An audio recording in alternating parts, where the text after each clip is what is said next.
Bismillahirrahmanirrahim. Assalamualaikum warahmatullahi wabarakatuh. Izin memperkenalkan diri, nama saya Nabila Putri Triana, NPM 190325032. Saya dari Prodi Manajemen, berasal dari kelompok 6 Antasena. Di sini saya akan mempresentasikan serangkaian kegiatan PIK. Di sini saya akan menjelaskan tugas yang pertama.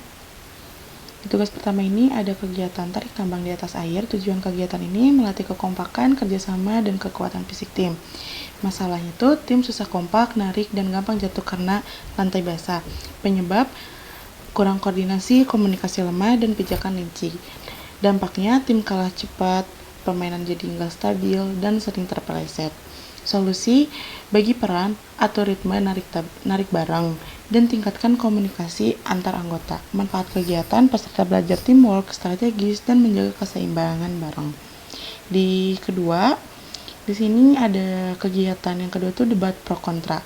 Tujuan kegiatan ini tuh melatih cara ngomong, berpikir kritis, dan mengutarakan pendapat. Dari masalah kegiatan ini tuh peserta bingung menyampaikan argumen atau terlalu emosional. Penyebabnya kurang persiapan, tidak pahami dengan isu, atau kurang berani berbicara. Dampaknya debat jadi enggak terarah, argumen lemah, dan komunikasi berantakan. Solusi, latihan menyusun argumen, dengar lawan bicara, dan tetap tenang.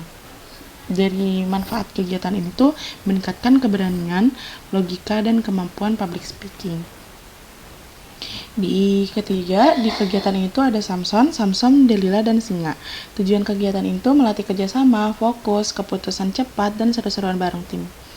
Masalahnya, peserta salah pilih karakter atau enggak kompak atau sama sepasangan gitu.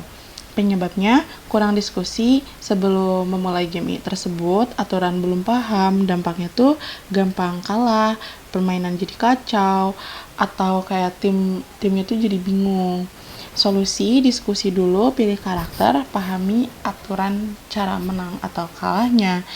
Dari manfaat kegiatan ini tuh peserta lebih kompak, cepat ambil keputusan, dan makin akrab.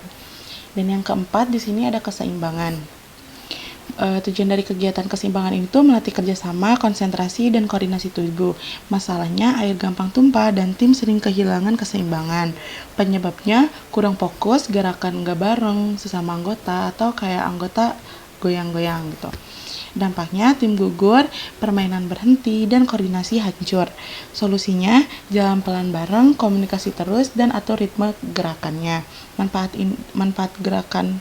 Manfaat dari kegiatan ini tuh menambah kekompakan tim, melatih fokus, dan koordinasi gerak. Dan yang kegiatan yang kelima, di sini ada ranking 1. Tujuan kegiatan itu melatih ketelitian, kecepatan mikir, dan ambil keputusan cepat itu.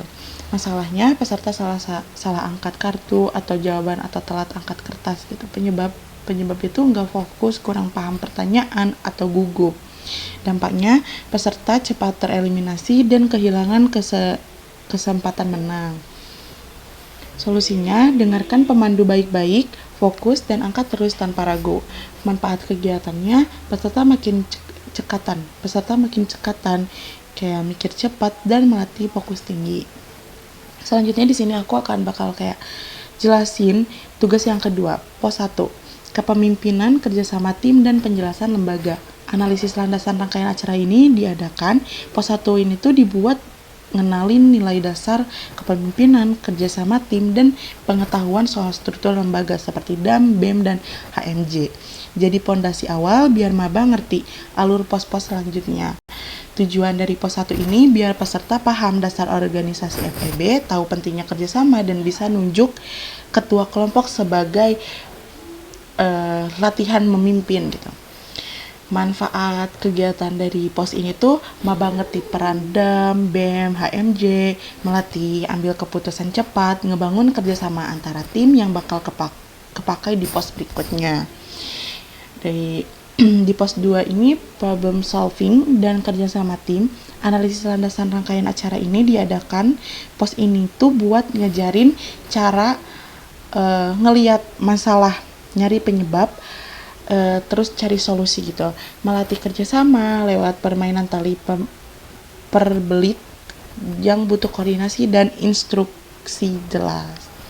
Tujuan dari pos 2 ini biar peserta bisa mikir kritis, ngambil keputusan bareng, dan tahu pentingnya komunikasi dalam tim.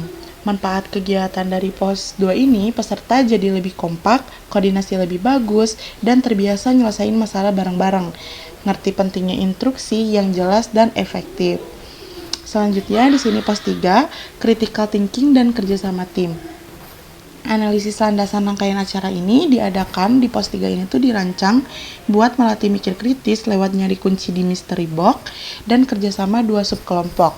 Peserta dilatih buat enggak takut coba hal baru dan ngambil keputusan bareng-bareng.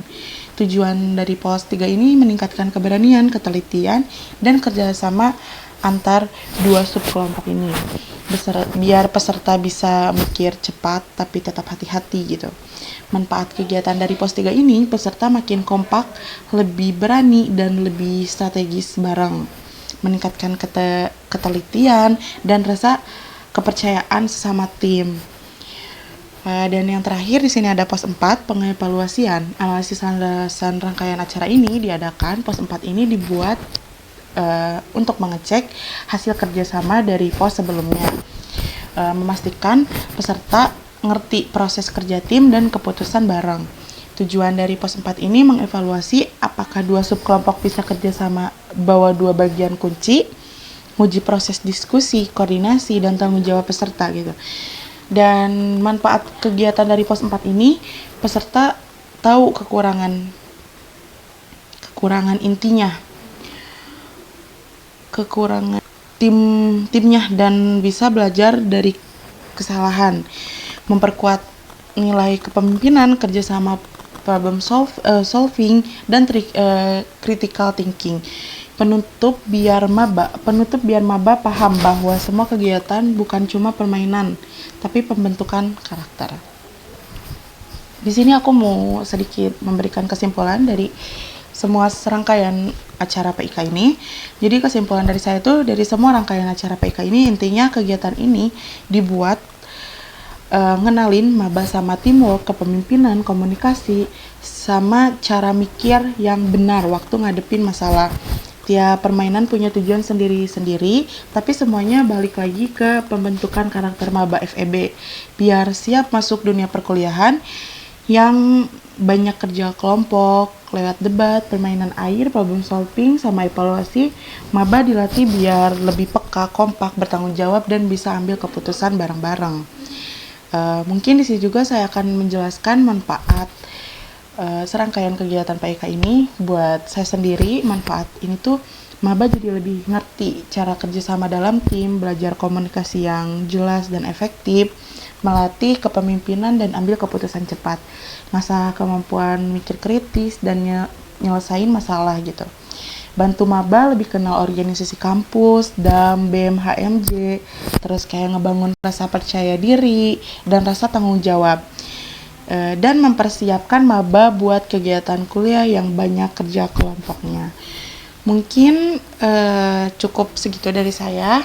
Maaf apabila ada salah kata atau salah dari perkataan. Saya cukupkan. Assalamualaikum warahmatullahi wabarakatuh. Terima kasih.